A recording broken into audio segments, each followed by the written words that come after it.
Oi, pessoal do oitavo ano, estamos aqui para a gente revisar, tá? Nós falamos nessa unidade sobre a palavra cantada, né? Sobre a voz, sobre os intérpretes. Vamos falar um pouquinho aqui, primeiramente, como é que a voz se forma, tá? A voz se forma no nosso aparelho fonador, tá? Através da vibração das pregas vocais. Quando o ar que a gente respira, ele sai, ele movimenta as pregas vocais e faz com que a voz seja projetada pela nossa caixa de ressonância, que é o nosso crânio, né? Na área da face, tá? Eu acho interessante a gente pensar nisso, porque entender como é que a voz se forma, porque cada pessoa tem uma voz diferente, se comunica de uma maneira diferente, tem uma projeção vocal diferente de acordo com a sua compleição física, né? Com a sua constituição física, tá? Nós falamos sobre alguns artistas, sobre o Luiz Gonzaga, né? Que cantava sobre músicas da sua região, foi considerado o rei do Baião e elevou a música nordestina a um patamar muito importante. Nós falamos também sobre o Gilberto Gil, falamos sobre o Ijexá, que é um ritmo africano originado de conjunto vocal e instrumental que sai em cortejo nas ruas durante o carnaval na Bahia, tá? Os afoxés. Por que a gente falou sobre isso? Porque o Gilberto Gil, ele tanto une as músicas tradicionais daqui do Nordeste, principalmente do interior da Bahia, com a música internacional, com o rock, com o jazz, com o blues, com o reggae. Ele mistura isso com ritmos tradicionais, como o forró, como o afoxé, como os ijexás, certo? Ele faz essa mistura e interpreta de forma belíssima através da sua voz, tá? Falamos também sobre o Cartola. O Cartola, ele foi um artista do samba, ele foi um dos pioneiros.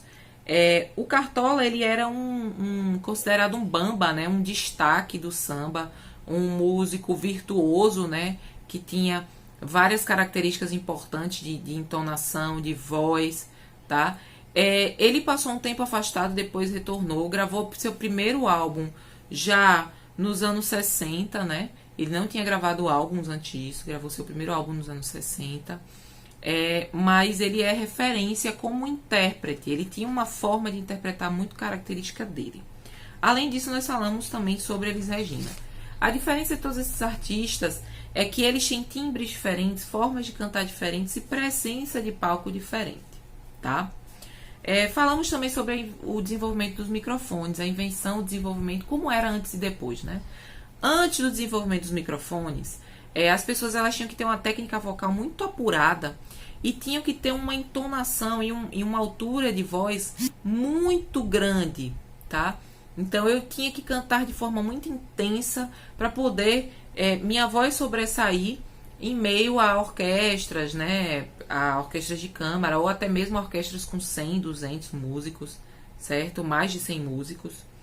Com o desenvolvimento do microfone, a técnica ela não precisava ser tão apurada, tá? Óbvio que era necessária a técnica, mas ela não precisava ter uma voz tão alta, uma voz tão intensa, tá? E aí o que acontece? A partir desse momento, artistas que tinham uma voz mais baixa, fala comum, ela passa a ser aproveitada na música, certo? E ruídos, impurezas, rouquidão, gritos, sussurros, eles passam a ser incorporados na música, certo? E os cantores, eles começaram a se acostumar com essa ferramenta, demandou um tempo, mas eles precisaram se acostumar com essa ferramenta e utilizar como uma ferramenta importante para eles, até mesmo para preservar a sua voz, certo? Nós falamos também sobre a diferença entre cantar apenas como técnica e fazer a performance, né? Os artistas, eles não têm só técnica e precisão. Eles imprimem sua personalidade, eles expressam sentimentos, não só com seu corpo, mas também com sua voz, na forma de se apresentar.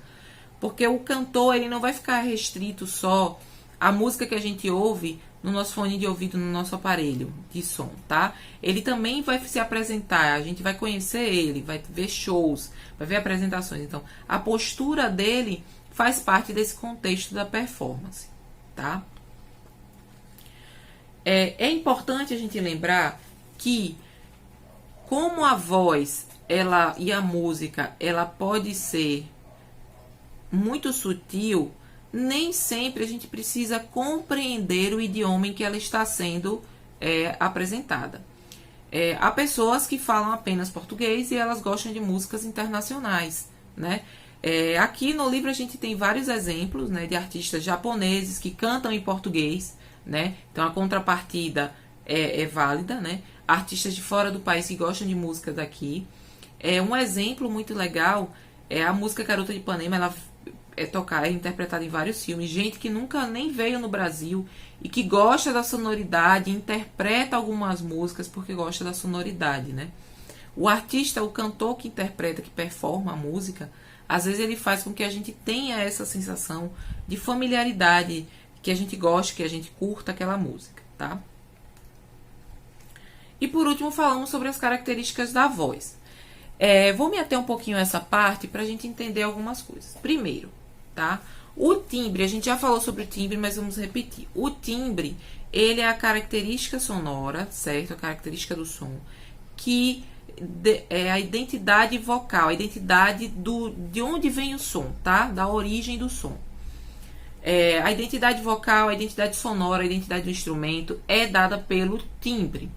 Então, nós temos timbres mais altos, timbres mais baixos, pessoas diferentes falam de forma diferente, têm timbres diferentes. Óbvio, pessoas da mesma família podem ter timbres semelhantes? Podem, até por uma questão genética, de físico, certo? Mas o timbre de cada pessoa é único, mesmo que a frequência seja bem semelhante, o timbre é único. E é ele que faz com que a gente identifique. A gente, quando escuta algum cantor, a gente sabe que aquele cantor, quem é aquele cantor, por conta do timbre. Então, quando eu coloco na aula cantores diferentes que interpretam a mesma música, a gente sabe que são pessoas diferentes. A música é igual, mas são pessoas diferentes, certo? Quando eu coloco algum cantor, mesmo que vocês não lembrem a melodia, mas escutou a voz, vocês reconhecem aquela pessoa. Não precisa nem gostar, mas é reconhecer, certo? O timbre ele serve para isso. Quando a gente entende que o timbre está aí, a gente vai agora trabalhar em cima da entonação.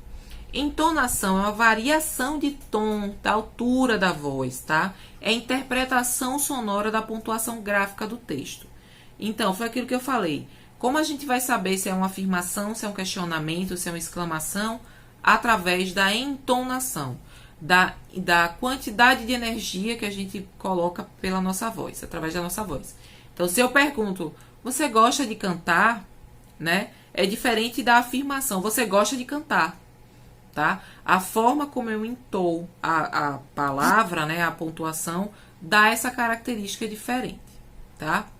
Então, a entonação, ela faz parte, inclusive, da música, da pontuação, da leitura que eu vou fazer daquela música, tá?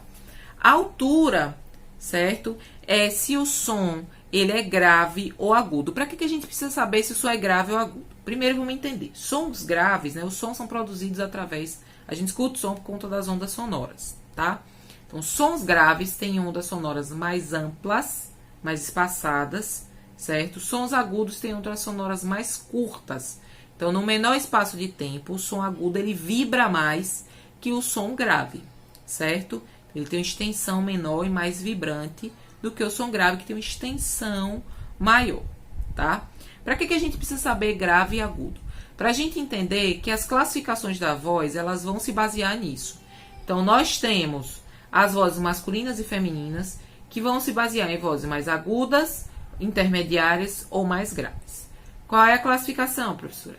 As vozes mais agudas masculinas, mais aguda masculina é o tenor, intermediário barítono, mais grave baixo. As vozes femininas são soprano mais aguda, intermediário mezzosoprano, contralto, a voz mais grave, certo? Gente, a gente fica por aqui. Fiz só uma revisão, um apanhadão básico. Qualquer dúvida, pode me procurar que a gente tira, tá bom? Até a próxima. Tchau, tchau.